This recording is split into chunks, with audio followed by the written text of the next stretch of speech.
Bonsoir chers auditeurs. Aujourd'hui, je vous amène à la découverte d'un métier assez particulier et assez méconnu du grand public.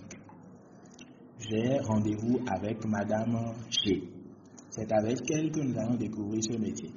Je vais la laisser se présenter et nous dire ce qu'elle fait dans la vie. Madame G. Bonsoir, moi c'est Madame G, sexologue béninoise depuis 2017. J'interviens en freelance. Alors, ok. Donc, vous, comme vous l'avez dit, vous êtes sexologue. En quoi consiste le métier de sexologue dans un contexte qui est celui du Bénin, plus particulièrement de l'Afrique en général? En réalité, le contexte est le même partout. Jusqu'en Afrique, c'est encore un sujet très tabou. Les gens ont du mal à exprimer leurs besoins, à dire ce qui ne va pas dans leur vie sexuelle et tout. Donc, c'est vraiment un métier très fermé au Bénin, surtout en Afrique. Par contre, en Europe, les sexologues sont quasi présents dans toutes les villes. Donc voilà, c'est un métier vraiment très tabou en Afrique. Effectivement, la question de la vie sexuelle est assez taboue encore en Afrique. Il y a beaucoup de gens qui ont du mal à s'exprimer sur cette question. La question que moi je voudrais vous poser, c'est de savoir, est-ce que ce sont les hommes ou ce sont plutôt les femmes qui sont plus enclins aujourd'hui à aller vers les sexologues, comme vous?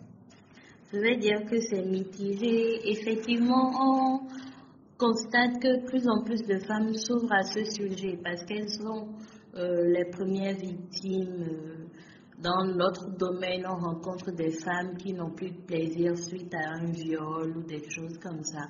Mais non, côté homme, c'est surtout des problèmes d'ordre de faiblesse sexuelle, d'endurance et tout. Donc, c'est vrai, l'affluence est beaucoup plus forte au niveau des femmes qu'au niveau des hommes.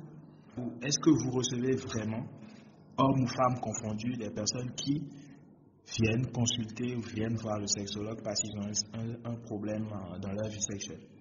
Oui, c'est vrai que c'est un domaine très caché, surtout au Bénin. Je pense qu'en termes de sexologue, on n'atteint même pas encore la dizaine. Je crois qu'il y a en tout et pour tout à l'heure actuelle 4 sexologues reconnus. Je dis bien reconnus au Bénin.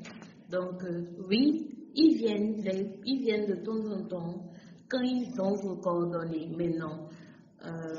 Ils ont plus de difficultés tout de suite dès qu'ils vous rencontrent à exposer leurs problèmes. Donc, le plus important, c'est de savoir mettre l'intéressé en confiance, de le pousser à vraiment dire ce qui ne va pas dans sa vie sexuelle. À quel moment est-ce que un homme, une femme, en couple ou dans une relation décide ou doit se dire il faut qu'on aille voir le sexologue? Déjà, je pense que c'est au moment où en tant qu'être humain, on sent qu'on n'a pas une certaine satisfaction sexuelle ou qu'on a des difficultés à aller à l'acte. Je prends le cas d'une femme lambda qui s'est fait violer au cours de son adolescence et qui, à cause des séquelles psychologiques et même physiques subies, n'arrive pas à aller au sexe avec un homme si ce n'est pas par violence. Oui, dans ce cas-là, par exemple, elle a effectivement besoin d'un sexologue qui puisse l'aider à revoir l'acte sexuel autrement. Ou de certaines femmes qui, parce qu'elles ne maîtrisent pas leur corps, parce qu'elles ne comprennent pas les besoins physiologiques de leur corps, n'arrivent pas à jouir au cours d'un rapport sexuel avec un homme. Donc, je pense que déjà le besoin se fait sentir quand on se dit, voilà, je ne jouis pas. Maintenant, il y a un cas beaucoup plus grave, et surtout en Afrique, c'est que pratiquement 80% des femmes africaines ne savent même pas ce que c'est que la jouissance. C'est-à-dire, elles ont fait des années de rapports sexuels sans jamais jouir, ne serait-ce qu'une fois. Du coup, quand on leur montre cet autre côté, ils se rendent compte qu'effectivement, ah ouais, j'ai des rapports sexuels, mais je ne sais pas forcément ce que ça veut dire. Parce qu'en Afrique, on nous a appris une chose, les rapports sexuels, c'est pour les enfants. C'est pour faire des enfants, point. Mais c'est tout autre chose, il y a tout un plaisir derrière qu'on ne découvre pas. Donc, je pense qu'en fait, tout le monde, d'une façon ou d'une autre, a besoin d'avoir recours à un sexologue, ne serait-ce que pour savoir ou pour s'améliorer dans ce qu'il fait. Donc voilà. Est-ce qu'aujourd'hui, aller voir le sexologue ne coûte pas trop cher? Parce que c'est aussi ça. Même si les couples arrivent à dépasser le stéréotype du tabou et tout, et qu'ils décident vraiment d'aller consulter, est-ce qu'aujourd'hui, l'accès ou la visite chez le sexologue est accessible aux citoyens lambda avec un revenu moyen? Oui, je pense que oui. Et comme j'ai l'habitude de le dire à mes clients, le plaisir n'a pas de coût. Le plaisir n'a pas de coût. Donc oui, c'est accessible aux citoyens lambda. C'est un peu comme quand on va consulter le dentiste ou quand on va consulter le gynécologue. Ce n'est pas aussi cher. Les tarifs sont faits en fonction du milieu dans lequel on travaille. Est-ce que vous pensez qu'en allant voir le sexologue pour gérer sa vie sexuelle, on peut éviter certaines situations comme les violences conjugales, je sais pas, le harcèlement?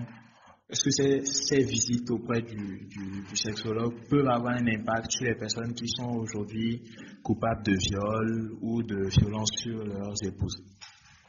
Assurément, mais je vais reprendre mon mot fétiche, c'est encore mitigé parce que il y a l'aspect physiologique et psychologique de la chose, mais il faut reconnaître aussi qu'il y a d'autres personnes qui ont de vrais, réels problèmes psychiatriques qu'il faudrait traiter en dehors de l'aspect sexuel. Il y a certaines personnes vraiment qu'il faudrait accompagner dans ce sens-là, surtout quand je prends le cas de violeur. Ce n'est pas seulement lié au plaisir charnel qu'il éprouve en violant la victime, c'est d'abord psychologique. Donc oui, le sexologue peut arriver à gérer ces cas-là, mais il peut forcément ou relativement avoir besoin d'un psychiatre. Parce que ce sont des cas sociaux, comme on dit. Et je ne pense pas qu'une personne en possession de toutes ses facultés mentales puisse vouloir se lever et trouver du plaisir dans du viol. C'est vrai qu'il y a les personnes masochistes, sadomasochistes. Ça, c'est autre chose. Parce que même dans cette violence, il y a une forme de consentement. Mais le viol, c'est tout autre chose. Donc, je pense que c'est d'abord un problème mental. Donc, c'est pas évident que seul un sexologue puisse résoudre des cas aussi complexes. Alors, parce qu'on parle beaucoup du rôle, depuis le début de l'interview, on parle beaucoup du rôle que votre métier peut avoir pour les couples qui se forment. C'est-à-dire, moi je me demande aussi, parce qu'il y a cette situation qui est également récurrente, c'est celle où, après des années de mariage, les couples ne réussissent pas forcément à avoir des enfants. Est-ce qu'aller voir le sexologue peut contribuer en fait à trouver une solution, c'est-à-dire à équilibrer quelque chose dans cette situation où, parce que généralement dans la société africaine, on accuse souvent les femmes d'infertilité ou de stérilité. Donc, est-ce que le fait d'avoir pris l'habitude d'aller voir son sexologue pourrait permettre de prévenir ou de changer en quelque sorte l'idée qu'il y a derrière, ou cette idée préconçue là, que les femmes sont responsables généralement de l'infertilité des couples? Je pense déjà qu'en 2020, cette idée préconçue est déjà totalement aliénée en arrière parce qu'aujourd'hui, les gens comprennent que la stérilité n'est pas seulement féminine, elle est dans les deux camps. L'homme peut être aussi stérile, donc c'est d'abord d'ordre médical. Et ça, le sexologue ne peut réellement pas apporter une solution. Au fait, il faut voir le métier du sexologue un peu comme le psychiatre du sexe. Il y a des mal qu'il peut soigner, il y a des maux plutôt qu'il peut soigner, mais il ne peut pas tout réparer. La stérilité est vraiment d'ordre médical et je pense que mes collègues gynécologues et tout seraient beaucoup plus aptes à gérer ces cas-là. Donc non, nous ne pouvons en aucun cas aider à la fertilité. Nous ne pouvons aider qu'à la bonne tenue des relations sexuelles, qu'au plaisir et qu'à corriger certains mal psychologiques liés au sexe. Mais en réalité, on ne peut pas, par exemple, soigner une MST ou une IST. Et je pense que la stérilité est d'ordre médical dans cette même catégorie de mal. Donc, non, le psychologue est le sexologue est là, mais il ne peut pas vraiment guérir la stérilité. C'est archi faux. Ok. Donc, comme vous l'expliquez, c'est donc essentiellement votre métier se tourne autour du plaisir durant l'acte sexuel. C'est bien ça? Pas seulement autour du plaisir durant l'acte sexuel. Elle tourne autour de l'acte sexuel en lui-même. Comment il est fait, pourquoi il est fait, et comment mieux le faire, comment ressentir du plaisir, comment connaître son corps, comment être à l'écoute de ses besoins. Ok. Alors, je vais rentrer vous poser des questions qui sont un peu plus générales et que beaucoup de personnes se posent parmi mes auditeurs, j'imagine. Alors, on se demande souvent combien de temps est-ce qu'il faut passer à faire l'amour avec quelqu'un, ou combien de temps doit durer normalement un acte sexuel. Donc, je ne sais pas quelle réponse est-ce que vous apportez à ça. Est-ce que le bon acte sexuel, c'est 5 minutes, c'est 10 minutes, c'est 20 minutes, ou c'est 1 heure ou 2 heures? Déjà, je vais vous dire un truc qui va vous étonner. Le bon acte sexuel est totalement en déphasage avec ce qu'on voit dans les films porno. Il faut 45 minutes de sprint ou 1 heure de sprint. Non, il n'y a pas vraiment de durée déterminée. Mais ce que je peux dire, c'est qu'un acte sexuel normal,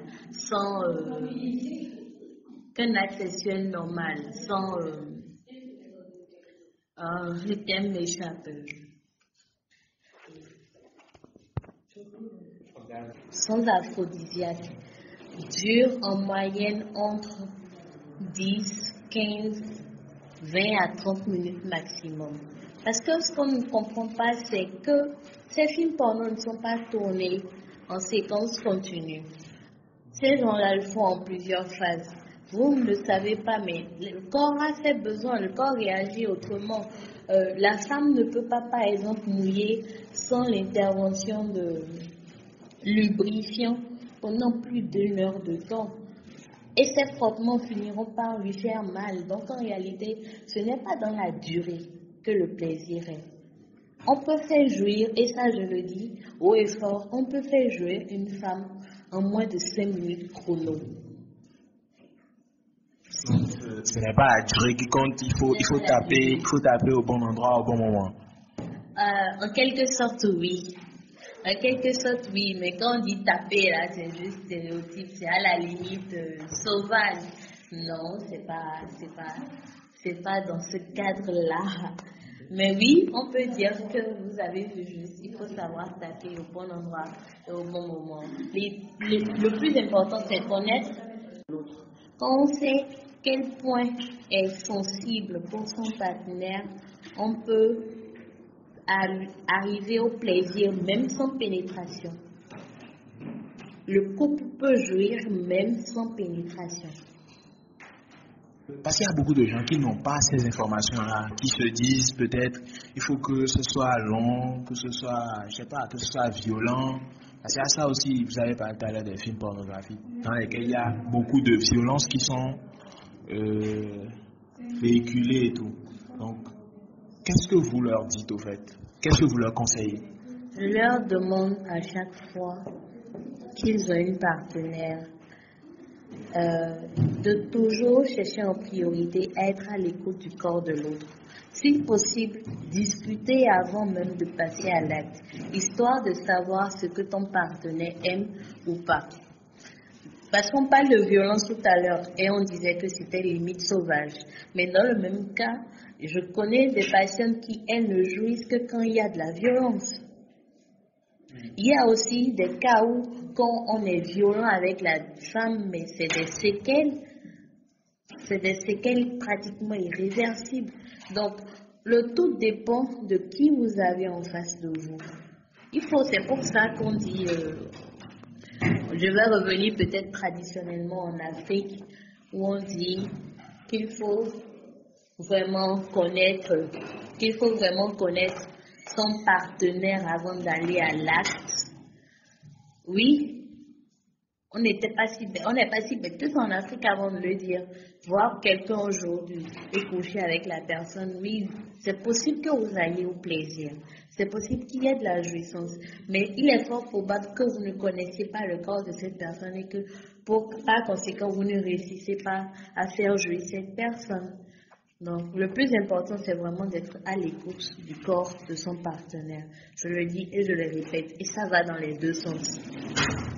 Parce qu'aujourd'hui, il y a des femmes qui, par exemple, ne savent même pas caresser leur homme. Le plus important pour elles, c'est de juste se déshabiller, s'étaler sur le lit. Le mec, il doit être là à faire des caresses et tout. Non, les caresses, c'est dans les deux sens. On doit pouvoir connaître les points sensibles de son homme. Donc, une autre question, Madame G.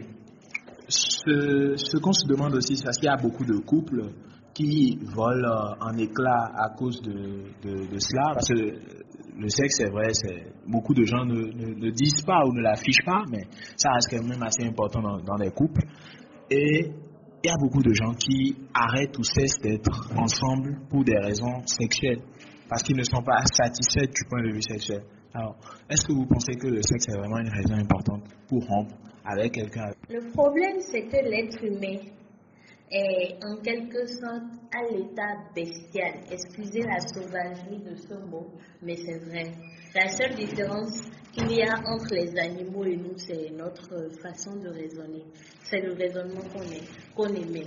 Donc, il y a des besoins qui sont importants, limite instinctifs. Du coup, même s'il y a de l'amour, même si le couple s'aime et que sexuellement il n'arrive pas à une certaine harmonie, à une certaine entente, à un moment donné, ça vole en éclats. Et ça vole en éclats à quel moment? Quand l'un des deux partenaires a un amant en dehors du cadre conjugal qui arrive quand même à l'épanouir sexuellement. À ce moment-là, oui, le couple vole en éclats puisque le plaisir n'y est pas. À la limite, on devient bons camarades ou bons amis, mais le couple vole en éclats. C'est pour ça justement que nous, les sexologues, nous existons. On essaye vraiment d'apporter une solution à ces couples-là qui vivent ces difficultés-là. Okay. Sinon, il y a d'autres pratiques qu'on voit aussi qui se développent beaucoup maintenant. C'est surtout les pratiques où il y a des troubles. Des personnes... Vous voulez parler des échangistes? Oui, en quelque sorte, mais pas seulement des échangistes. Des orgies, mais aussi ou surtout des personnes qui sont en couple à trois, au fait. Par exemple, est-ce que vous conseillez en tant que sexologue, pour atteindre peut-être le plaisir, d'aller dans un club échangiste, par exemple, pour faire des orgies, ou je sais pas, des partous avec des personnes? Ma réponse risque de choquer plus d'un, comme à chaque fois, mais je peux dire que oui, si ça leur permet d'atteindre le plaisir et de garder l'équilibre du couple, oui. J'ai bien dit, d'atteindre le plaisir et de garder l'équilibre du couple. Parce qu'effectivement, en Europe, les gens regardent beaucoup plus tolérants sur la chose, mais en Afrique où l'homme africain, dans toute sa fierté, le coq, ne veut pas partager sa poule, c'est un peu complexe. Mais s'il arrivait que les deux aient une certaine maturité d'esprit pour comprendre ça et pour ne pas laisser voler en éclats leur couple, oui, pourquoi pas si ça leur permet de prendre leur pied. Qui sommes-nous pour juger? Donc, vous êtes plus, ou en tant que sexologue, vous êtes encline aux pratiques de libertinage sexuel? Je pense que c'est une question d'ordre privé. Ce que je peux vous dire dans ce sens, c'est que j'ai une large ouverture d'esprit. Maintenant, quant à ce que moi-même je pratique, je pense que c'est vraiment d'ordre privé. Je suis vraiment ouvert d'esprit sur la chose. Je ne juge pas. Chacun trouve son plaisir dans ce qui lui plaît. Donc, oui, si l'homme pour jouir a besoin de voir sa partenaire se faire prendre par un parfait inconnu dans un parc, pourquoi pas? D'accord, Madame G. Il y a une question aussi qui est très importante et que je me dois de vous poser. C'est de savoir est-ce que vous êtes favorable au plaisir entre personnes de même sexe? En tant que sexologue, je l'ai dit tout à l'heure, je ne juge pas. J'ai une large ouverture d'esprit, franchement. Maintenant, mon avis personnel, je ne vais pas leur jeter la pierre, mais je me dis que c'est un dysfonctionnement, un déséquilibre qu'on peut arriver à soigner si la personne a envie de changer, puisque ce n'est pas dans l'ordre normal des choses. Mais je me suis rendu compte au cours de mes expériences professionnelles.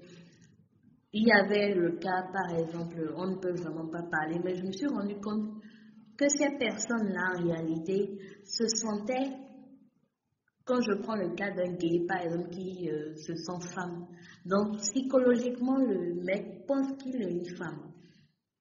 Ils en arrivent même à avoir des signes même de menstruation, c'est-à-dire, ils pensent même qu'à la fin de chaque mois, il est capable d'avoir des règles. Un cas comme ça, par exemple, je n'ai pas que le sexologue pour guérir ça. Il faut aussi pratiquement un psychiatre. Maintenant, on ne peut pas le faire sans la volonté de la personne. C'est pour ça que je dis, on ne juge pas. On ne juge pas. Le sexologue reçoit toutes les catégories confondues et essaye de leur apporter des solutions. Mais Madame G, la personne physique, elle pense que ce sont des cas qu'on peut vraiment corriger, des cas qui ne sont pas dans l'ordre normal des choses. Parce que c'est pas pour rien qu'on a donné un pénis à un homme et un vagin à une femme. Et que c'est un trou qui doit être comblé. Et non, bon, je vais essayer de ne pas être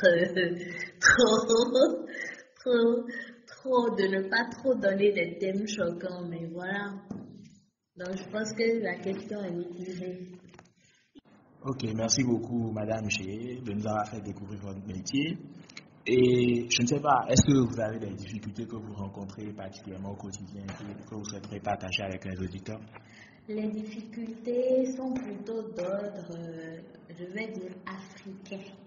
On va dire ça en crise comme ça, parce que déjà en tant que femme dans ce milieu, les hommes vous portent un regard à la limite pervers, au lieu de juste comprendre que c'est un métier comme tous les autres et qu'ils devraient réfréner leurs pulsions.